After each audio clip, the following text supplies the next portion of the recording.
Ladies and gentlemen, this is Paul McNeely, and on behalf of Dr. Jack Hawkins Jr., Chancellor of Troy University, we proudly present the Troy University Sound of the South Marching Band.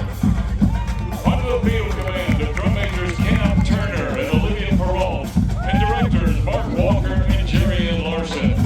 We're happy to have the opportunity to perform for you tonight, and we hope that as you think about college, you'll consider coming to Troy University, because if you do, we have a place for you in the Sound of the South.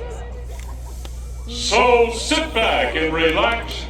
Here's the Sound of the South!